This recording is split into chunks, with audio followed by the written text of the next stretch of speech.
What's going on, folks? It's Larry, Packmaster Dog Training. Ben was our first dog that me and Stephanie got after we got married 20-something years ago. We got him down on the Arizona-Mexico border, and like many people, we did so many things wrong with him, but he was our boy. You know, we didn't have any kids, and we just loved him to death. And we lived in an apartment complex where there were a lot of snowbirds, you know, older people who would come down from up north to get away from the winters up there. And every day I had to take Ben to a bunch of apartments to see all the old people, and he would just love on everyone, and they loved it. And as Ben started getting a little older, Ben wasn't a tough guy. He wasn't a fighter. He was a lover. You know, he once got his butt whooped by a cat at the vet's office.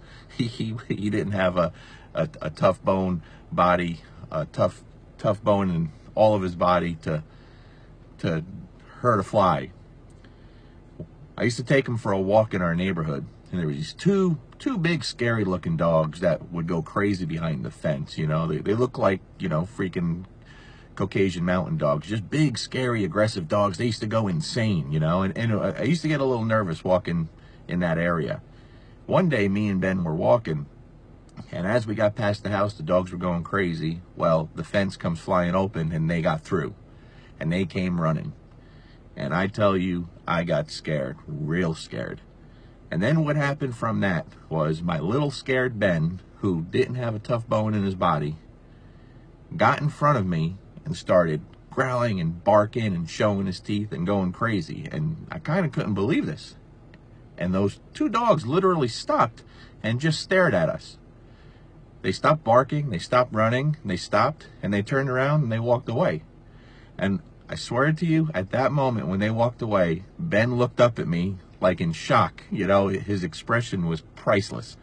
And he just got all excited, started jumping. And I praised him. I said, "Oh, man, you did so good, Ben. You saved us. Let's go, buddy." And I'm telling you, that dog was so happy and so excited. And he was so proud of himself. It was obvious. And I was proud of him. I was shocked by it, but it was pretty incredible, you know.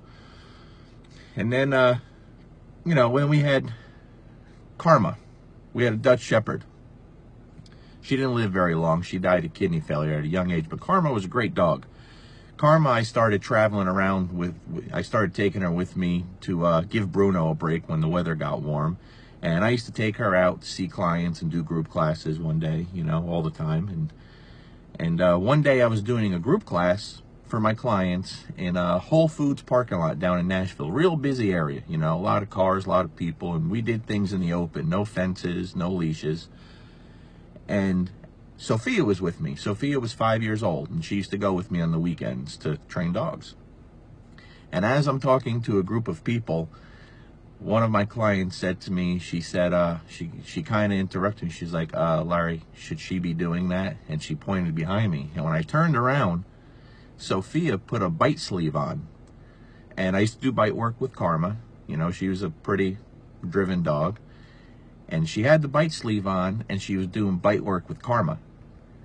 Except Karma was barely hanging on, and instead of biting hard like she did with me and fighting and giving it her all, she barely had it in her mouth, and she was going through the motions, and Sophia was doing the motions and saying the things that I say.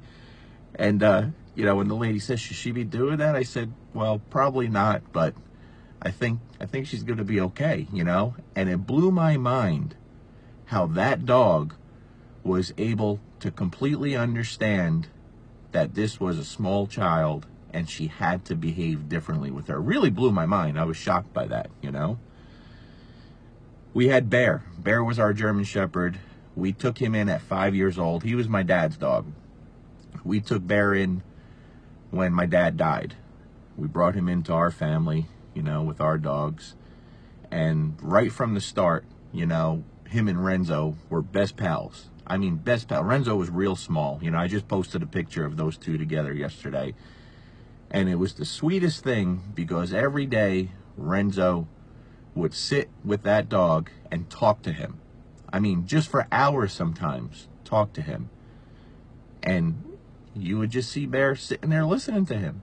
And they were buds. And it was the most natural thing you ever want to see. You know, every night, Bear, all my dogs sleep in my room. Well, they could sleep wherever they want in the house, but all my dogs have always chose to sleep on the floor in my bedroom, except for Bear. Bear always slept at the front door and outside of the kids' bedrooms. He'd go back and forth.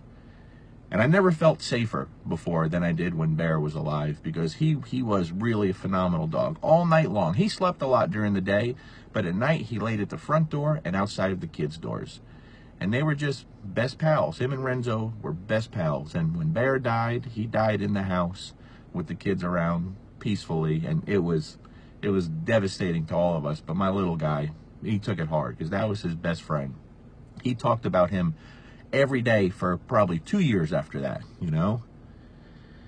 And then we have Bruno.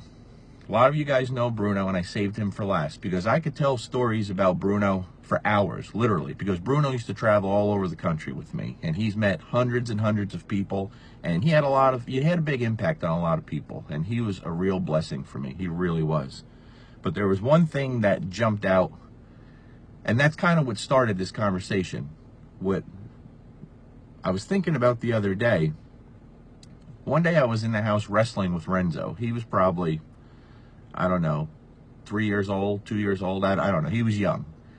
And I was wrestling with him, and I'm fighting with him, and, you know, Bruno's watching, and, you know, he was real good he was good around everyone. He really was. He loved everybody.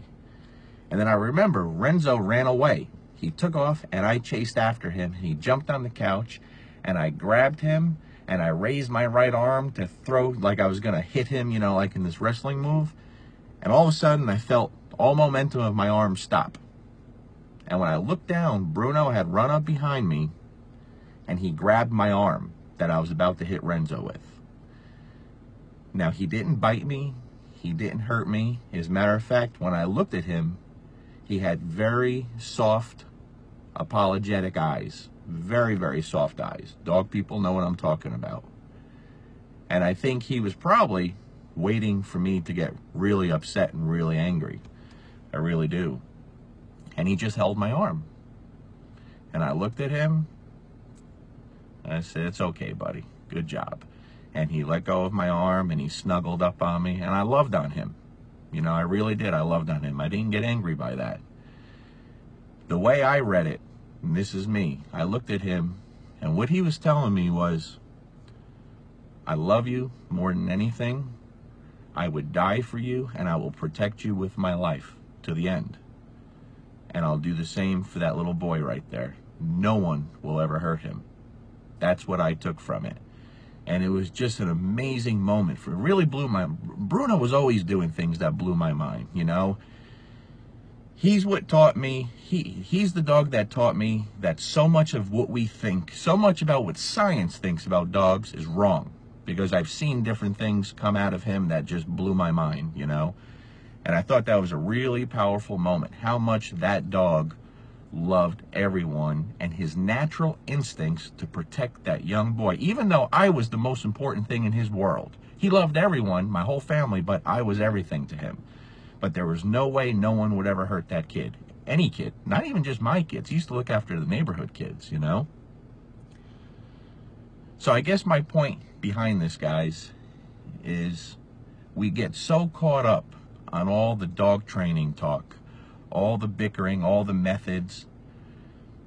Sometimes you got to just sit back and think and enjoy the time you've had with your dogs. So my challenge to everyone from this, no matter what kind of trainer you are, no matter what you're into, whether you love me or hate me, agree with me, disagree with me, just sit back for 1 second, forget about all the training talk, you know, and just think of some of the things, current or in the past, one dog or all your dogs, things that just make you smile.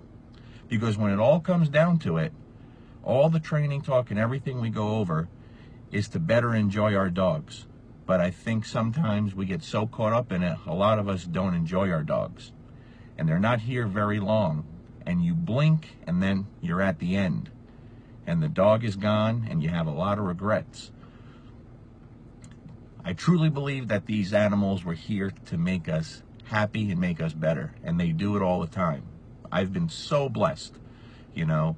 I've just named off a couple of dogs that had big impact on me and my whole family, you know, over the past 20-something years. And there's a few others, too. But seriously, go ahead, And you can comment in here, you could leave your own video, or you could just sit back and think of something that makes you smile from ear to ear when you think about your dogs. Because again, guys, you have to enjoy them. Don't get so caught up on being so compulsive and obsessive about just training. You gotta enjoy the animal for what they are. And when you have a good one, you better appreciate it, because they're not here forever. All right, so let's hear some of your stories. If you don't want to share it, that's fine. But if you do, share it. Comment, share the video, post your own video, whatever you want to do. But for today, let's enjoy the animal for what it is. The greatest animal ever created, right? Just a gift for all of us. And they give us all they have. So we should try to do our part to give it back to them. Peace, folks.